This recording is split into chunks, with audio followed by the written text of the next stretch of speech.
Bagaimana kabar kalian anak-anak hebat? Semoga selalu sehat dan selalu semangat ya dalam pembelajaran daring. Nah, untuk pertemuan kali ini di mata pelajaran literasi, Bu Egi akan menjelaskan tentang literasi finansial.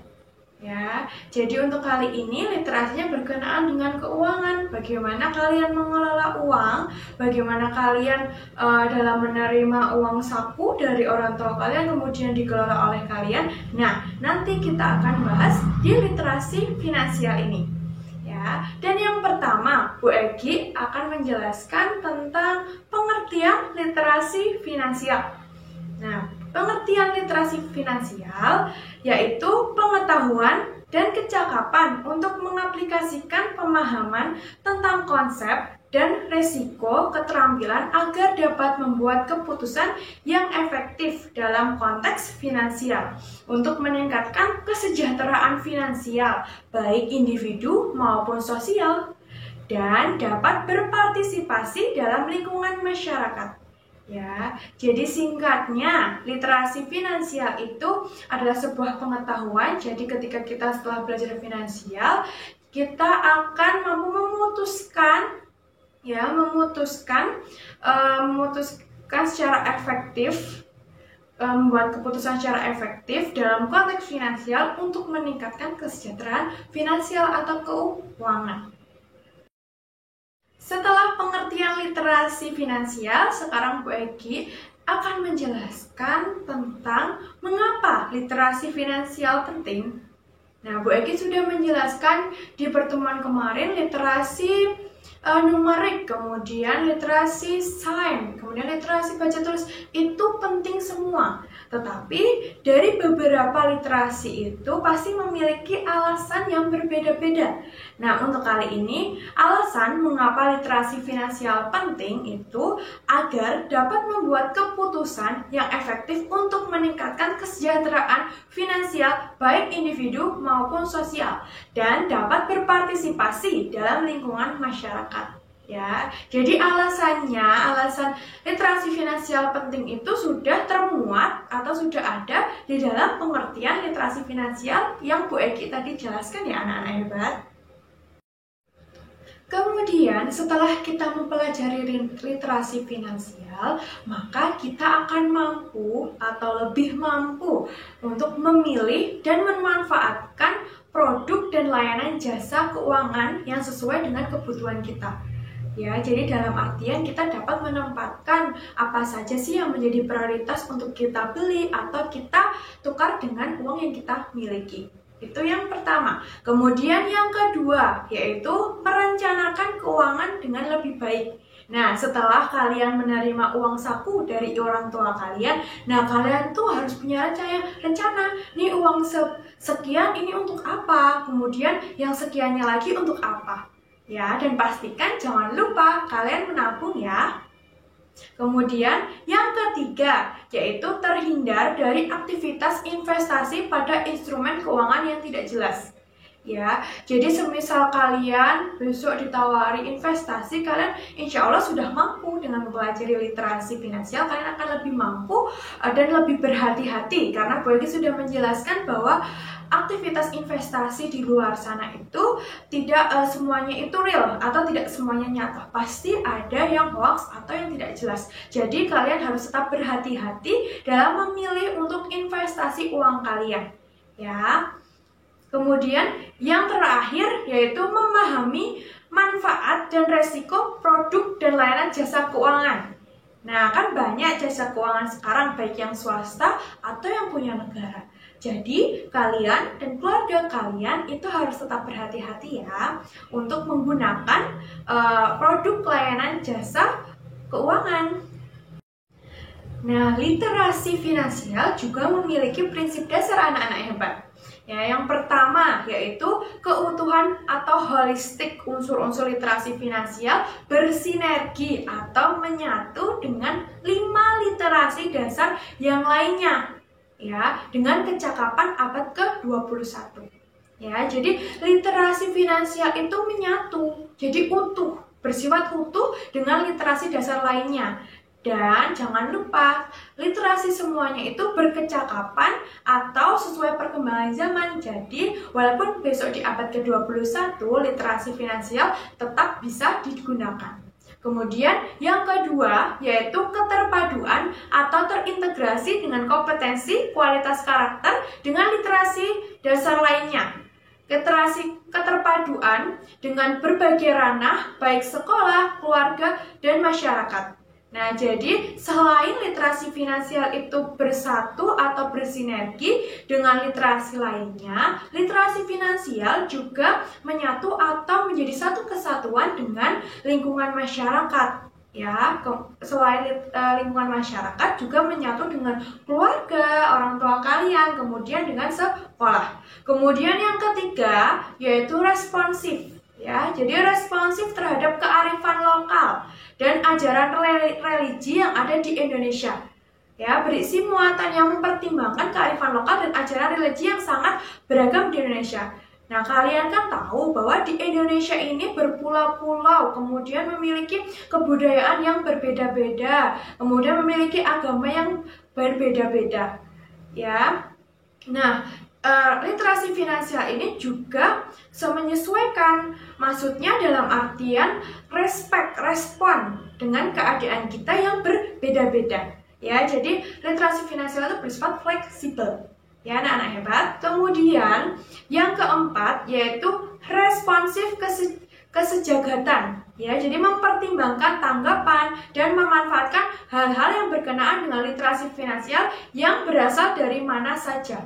Ya, jadi literasi finansial itu bersifat universal, tidak memihak satu pihak, jadi bersifat semuanya, general.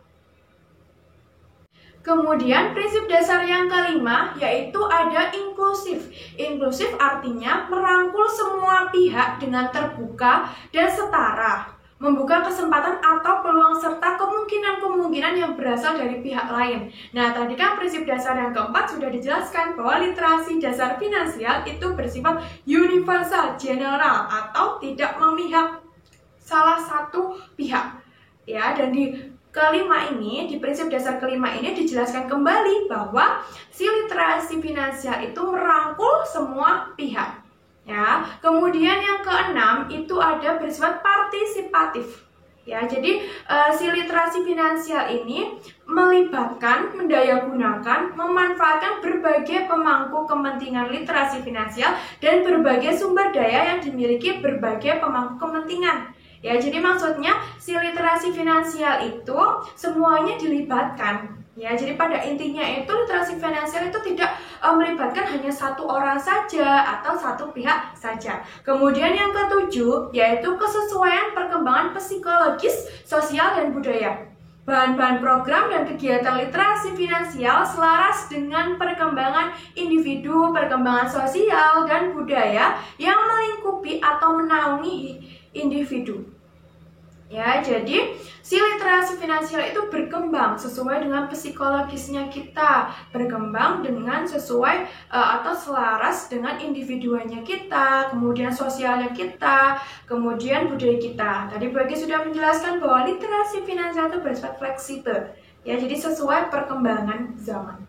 Kemudian yang ke-8 itu keberlanjutan, artinya seluruh program, kegiatan, dan hasilnya harus berlanjutan dan saling menopang.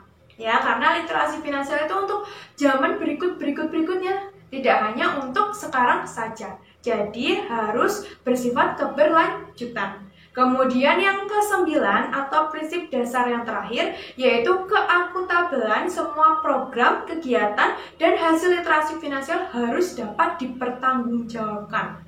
Ya, jadi ketika kita akan memutuskan sebuah literasi finansial yang berkenaan dengan literasi finansial itu harus dapat dipertanggungjawabkan. Kemudian Bu Egi akan menjelaskan mengenai ruang lingkup literasi finansial. Ya, di samping Bu Egi di sini sudah ada tabel yang berisikan ruang lingkup literasi finansial. Ya, jadi yang pertama yaitu pengertian transaksi ekonomi dan beragam jenis prakteknya. Ya, Kemudian yang kedua, pengenalan sumber daya ekonomi. Kemudian yang ketiga, pengenalan konsep belanja sebagai pemenuhan kebutuhan dasar. Kemudian yang keempat, pengenalan konsep menyimpan dalam terminologi tradisional dan modern. Kemudian yang kelima, pengenalan konsep berbagi dengan berbasis pada kearifan lokal, ajaran agama, dan negara. Kemudian yang terakhir, pengenalan konsep mengenai praktik tidak baik dan kejahatan finansial. Ya, jadi itu materi mengenai ruang lingkup literasi finansial. Ya, di sampingnya kolom materi itu ada uraiannya. Ya, jadi bagi yang menjelaskan dari yang pertama, yaitu dari pengertian transaksi ekonomi dan beragam jenis prakteknya. Ya, di uraiannya itu dijelaskan bahwa di situ menjelaskan bahwa kalau yang materi pengertian transaksi ekonomi dan beragam jenis prakteknya itu di dalamnya ada pengertian alat tukar, barang, dan jasa. Ya, kemudian yang ruang lingkup yang kedua yaitu berkenaan tentang pengenalan sumber daya ekonomi.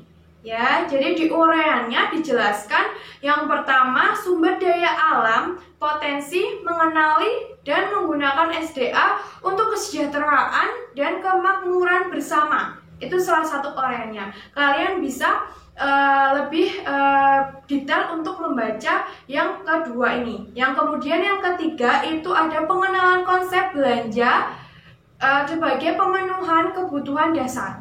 Ya, di uraiannya ada skala prioritas, yakni kebutuhan primer, sekunder, dan tersier. Ya, tadi Bu Egi sudah pertama-tama Bu Egi sudah memberikan pengantar ke kalian bahwa literasi finansial nanti akan berkenaan dengan bagaimana kalian mengelola keuangan, bagaimana kalian dari mendapatkan uang dari orang tua atau yang dinamakan uang saku, kemudian dikelola, kemudian disisihkan sekian ini untuk apa, sekian ini untuk apa. Nah, itu ada di bagian ini juga anak-anak hebat, di bagian ruang lingkup literasi finansial. Di sini dijelaskan. Jadi di bagian yang ketiga, pengenalan konsep belanja sebagai pemenuhan kebutuhan dasar. Nah, di uraiannya itu kan ada skala prioritas. Ya, jadi setelah kalian, contohnya ya anak-anak, ini kegiatannya itu setelah kalian menerima uang saku dari orang tua kalian, lah itu kemudian kalian pisahkan mana yang prioritas bersifat primer, mana yang sekunder, mana yang tersier.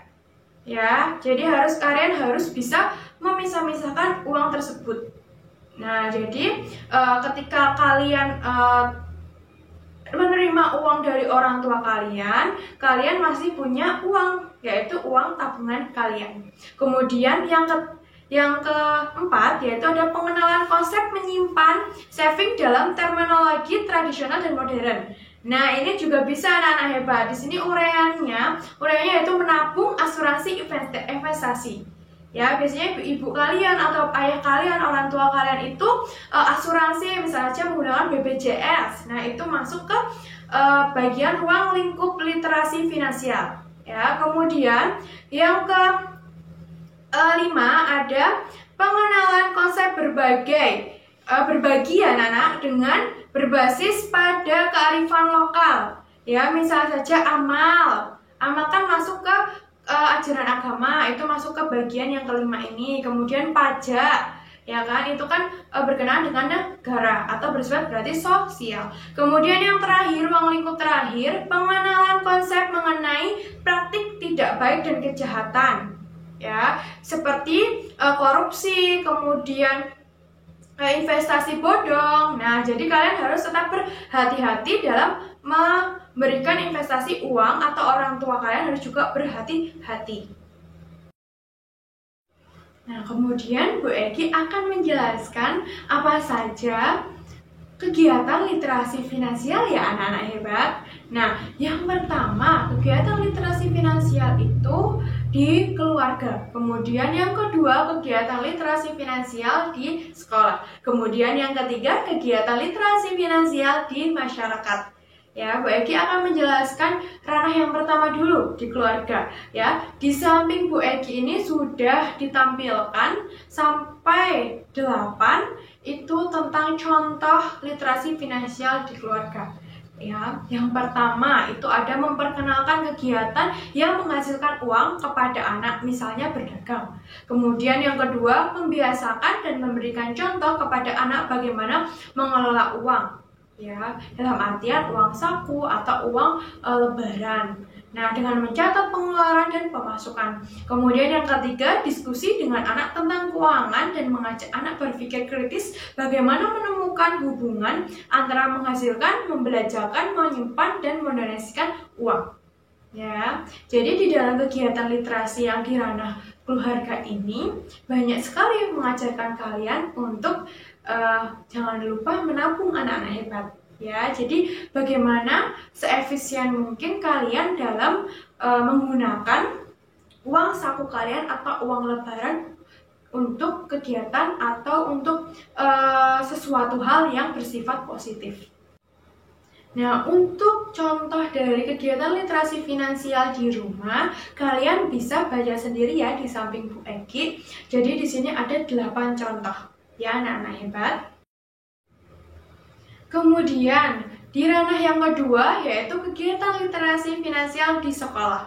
Ya, di samping Bu Egi juga ditampilkan lagi kegiatan literasi finansial di sekolah ya anak-anak. Di sini ada sampai 7 nomor ya contohnya, dan Bu Egi akan menjelaskan yaitu yang mulai dari nomor pertama atau nomor 1, yaitu membiasakan siswa berbelanja di koperasi sekolah, karena di koperasi sekolah itu pasti harga lebih murah dan insya Allah jajan-jajannya atau makanannya itu lebih sehat ya anak-anak hebat.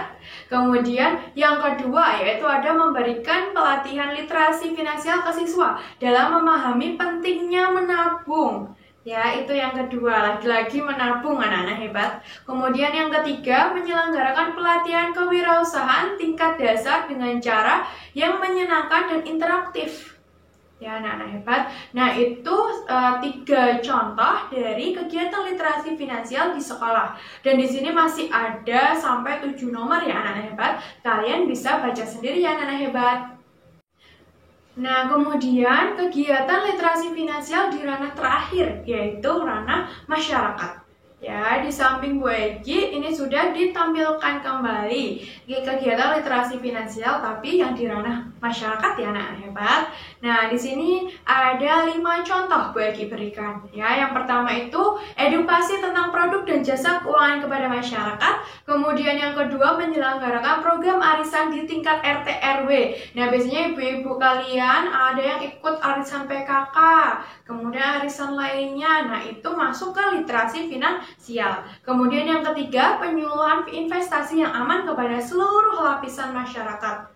Ya, kemudian yang keempat, penyuluhan bahaya meminjam uang di rentenir. Nah, kalian itu tahu kadang kan kalau kalian nonton apa di televisi tentang rentenir yang menagih-nagih uang, menagih-nagih pinjaman ke customer-customernya, betapa kasarnya. Ya, anak-anak hebat. Kemudian yang kelima, pelibatan anggota masyarakat dalam merencanakan kegiatan finansial yang relevan dengan kegiatan dan kebutuhan mereka sehari-hari.